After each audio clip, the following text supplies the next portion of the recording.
কোরআনের মধ্যে যেরকম নামাজের কথা নাই, কবরের ভিতরে থাকি। জাম গাছে আম ধরে, আম গাছে জাম ধরছে, সত্য ঘটনা আজকে আপনি করে দেখাম এই ভিডিও।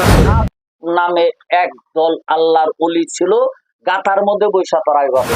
বুখারী শরীফের 7 জায়গার ভিতরে গান জায়েজ আছে, রাসূলের সামনে গান। আজকের ভিডিওটা এরকম কিছুগুলা কথা জানতে পারবেন যা কোনোদিন জীবনে শুনেন নাই, যা কোনোদিন জীবনে দেখেন নাই। আমার সঙ্গে আছে পরমাত্মার সন্ধানে কবর বাবা। কথা বলবো সরাসরি, কিছুগুলা কথা আপনারা জানতে পারবেন। এই যে কবর দেখতেছেন, কবরের নাম শুনলেই কিন্তু মানুষে কবরের কথা শুনলে মনে আসে ভয়। রাত্রে কবরে যাইতে অনেক মানুষ আছে ভয় পায়, আর ইনি এই বাবা এই কবরেই থাকে। বছরে কতদিন কি সমাচার অল ডিটেইলস আপনারা জানবেন, সরাসরি কথা বলবো। আসসালামু আলাইকুম। ওয়ালাইকুম আসসালাম। আপনি নাকি কবরে এই থাকেন?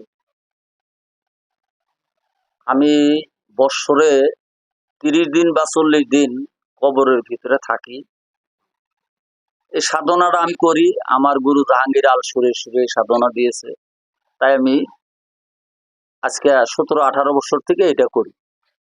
আপনি এই কবরে থেকে আপনি কি পাইলেন? এই কবরে থাইকে কি পাইলাম হ্যাঁ হ্যাঁ। এটা দেখানো জিনিস না, তবে আমাদের কোরআন, এটা একটা কোরআন। আচ্ছা। এই কোরআনটা কোরআন মজিদ অনুবাদ করছে বাবা জাহাঙ্গীর আল সুরেশ্বর। এই কোরআনের ভিতরে অলিদের কাহিনী, আল্লাহর অলি, গাউস, কুতুব, আবদাল, এদের কাহিনী আছে। অর্থাৎ এইখানে একটা সূরা আছে, ওই সূরার ভিতরে, সূরার নাম হলো কাহাব। ওই কাহাবের ভিতরে আল্লাহ বলছে যে তোমরা কাহাবের দিকে ধাবিত হও, কাহাবের দিকে ইবাদত করো, কাহাবের ইবাদত করো। অর্থাৎ আমার রাসূলে পাক সাল্লাল্লাহু আলাইহি সাল্লাম হীরার গুহায় 15 বছর 1 মাস 19 দিন ধ্যান সাধনা করার পরে ওনার উপরে এই কোরআন অবতীর্ণ হয়।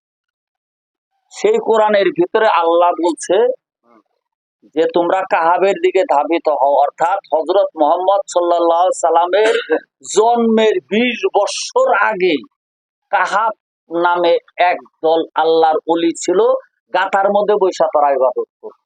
এই ইবাদতটা হযরত মুহাম্মদ সাল্লাল্লাহু আলাইহি সাল্লামের ভক্তের জন্য, এইটা যদি আপনি MA ক্লাসে পড়তে চান তাহলে এই ইবাদতটা আপনার করতে হবে। আর যদি ক্ষমানে পড়ছেন, মোল্লা মুন্সি আপনি হইতে পারেন। আপনাকে একটা কথা জিজ্ঞাসা করবো, অনেক মানুষই আছে কিন্তু কবো যে এটা ফালতু ভণ্ড, ঠিক আছে? তো প্রিয় দর্শক, অনেক মানুষই কিন্তু আমি দেখছি কমেন্ট বক্সে না যায় না কিছু না কথা বলছে, দেখছেন এই সাধু বাবার একটা ভিডিও কিন্তু আসলো। আপনি তাদেরকে কি করবেন যারা আপনি ফালতু ভণ্ড কয়? তবে ধন্যবাদ এই কথাটা আমাকে প্রশ্ন করার জন্য। তবে আমার অনুরোধ থাকলো, যারা আমার এই ভিডিওটা দেখবেন, ভিডিওটা দেখে আমি আপনাদের অনুরোধ করি যে আপনারা কমেন্ট করবেন, কিন্তু কোনো মন্তব্য করবার গেলে এই কোরআন শরীফটা পড়া মন্তব্য করবেন। কোরআন শরীফ পড়েন না, আপনি কোরআন শরীফ না পড়া, আমাদের ইসলাম ধর্মে এটা নাই, এটা ভণ্ড, ফাসেক, এই সব ভাষা যদি কোন আপনি একজনকে ভণ্ড করলে আপনি নিজে ভণ্ড হবেন। আমার রাসূলে পাক সাল্লাল্লাহু আলাইহি সাল্লাম করছে 1,24,000 পয়গম্বর ভিতরে বড় পীর আব্দুল কাদের জিলানী রহমতুল্লাহ বাবুর পাহাড়ে করছে। আপনারা জানেন উহুদ পাহাড়ে যে করছে কেরা। এইরকম কইরা আমাদের এই সূরার মধ্যে দস্তুর মতো সূরা কাহাব, কাহাব মানে গাতা, এই গাতার ইবাদতের কথার জন্যই আল্লাহ কোরআন বলছে। আমি অনুরোধ করি যারা আপনারা কমেন্ট করবেন, দেখবেন কোরআন শরীফ সূরা কাহাব পড়া নিয়ে কমেন্ট করবেন। যদি ভালো কাম কইরা থাকি ভালো কথা বলবেন, আর যদি খারাপ কইরা থাকি, আপনাদেরকে যদি অন্যায় কইরা থাকি, আপনাদেরকে মাথায় বাড়ি দিয়া থাকি, তাহলে আপনারা আমার বিরুদ্ধে খারাপ কমেন্ট করবেন। তাছাড়া কোরআন শরীফ না পড়া খারাপ কমেন্ট কেউ যদি করেন, সেটা আল্লাহর কাছে জবাব আপনারা দিবেন। প্রিয় দর্শক, অনেক মানুষ কিন্তু প্রশ্ন করেন যে এই পীর যে আছে, পীর মানা হারাম, কবর সেজদা করা হারাম।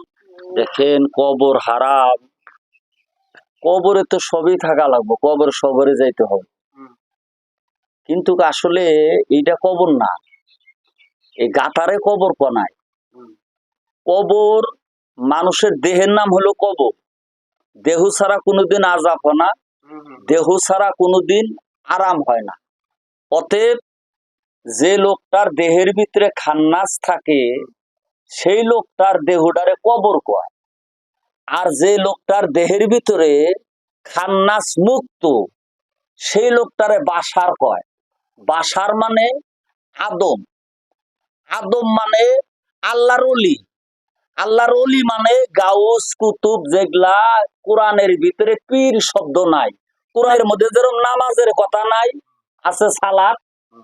কোরআনের মধ্যে পীর শব্দ নাই, আছে কি আল্লাহর ওলি, আব্দুহু, মুলিয়া, মুর্শিদা, এগুলা আছে। মুর্শিদের কথা আছে, ওলি আল্লাহদের কথা আছে, কিন্তু কোরআনের মধ্যে এই সব কথা আছে। পীর মুর্শিদের কাছে যাইতে হবে। যেরকম আপনি উকিল শব্দ, উকিল শব্দটা আরবি শব্দ, উকিল ধরতে হবে। আমার আল্লাহ নিজে মানুষের কাছে প্রকাশ হওয়ার জন্য উনি নিজে উসিলা নিছে। উনি কিভাবে উসিলা নিছে? উনি কোরআন নাজিল করছে। আল্লাহ ইচ্ছা করলে এই কোরআনটা বাইন্ডিং করে মানুষের ঘরে ঘরে দিতে পারতো না? জনগণ দিবার পারতো না? নাই। তা আল্লাহ উসিলা নিছিল কার? আল্লাহ উসিলা নিল জিবরাইল আলাইহিস সালামের। আল্লাহ উসিলা নিল কার? আল্লাহ উসিলা নিল মুহাম্মদ সাল্লাল্লাহু আলাইহি সাল্লামের। এই দুইজনের উসিলা নিয়ে তারপরে কোরআন নাজিল করছে। তাহলে আপনি যদি জান্নাতে যাইবার চান, আপনি যদি আল্লাহর নৈকট্য লাভ করবার চান, তাহলে একজন ওলিয়া মুর্শিদা ধরতে হবে।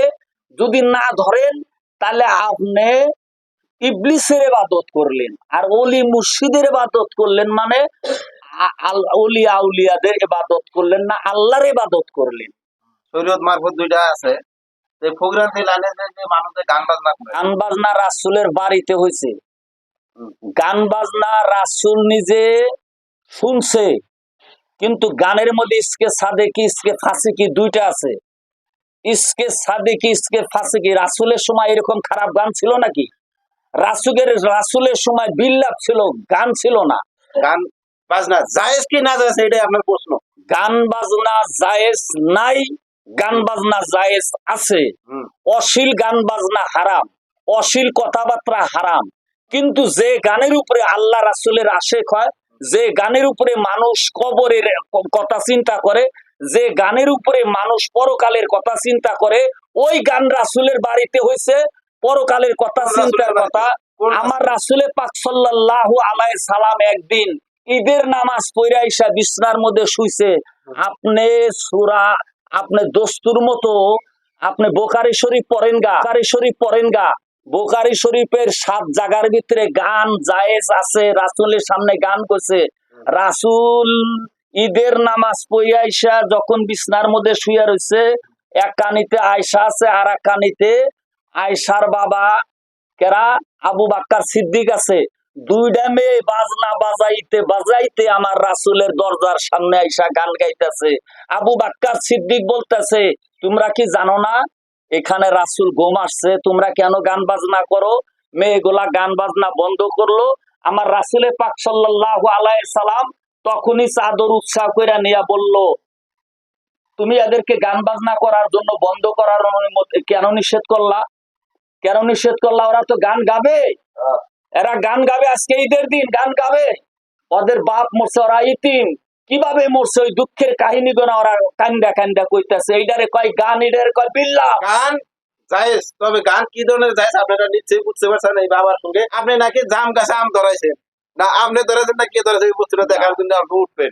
দেখেন জাম গাছ, আমি আজকে যখন সাধনা করি এখানে থাকি এদিকে আছে, আর এই গাছের তলে থাকি, আপনি লক্ষ্য করেন এই যে দেখেন আম গাছে জাম ধরছে না নাই, নিচে কোনো শিকড় আছে না কি আছে দেখেন, বা এখানে কলব দিছি নাকি দেখেন, ভালো করে ধরছে কি জাম? জাম তো ধরছে, প্লাস জামের গাছও পাতা ধরছে আম গাছের মধ্যে। আম গাছের মধ্যে পাতা ধরছে, আম জাম ধরছে না নাই? জামও আপনি 100 বার ঘুরে ঘুরে দেখেন। এটা আমি করি না, এটা প্রকৃতিতে করছে। প্রিয় বন্ধুরা, আসাম রাজ্যের গোয়ালপাড়া জেলার গাইবান্ধা খৈসারবিটা এই কবর বাবা থাকেন। ইনি কবরেই থাকেন আর আম গাছে জাম ধরছে আর কিবা কেরামতি আছে। আর বহুত মানুষের উপকার হয় যারা ভোগাতে। আপনারা যদি ভালো লাগে ভিডিওটা শেয়ার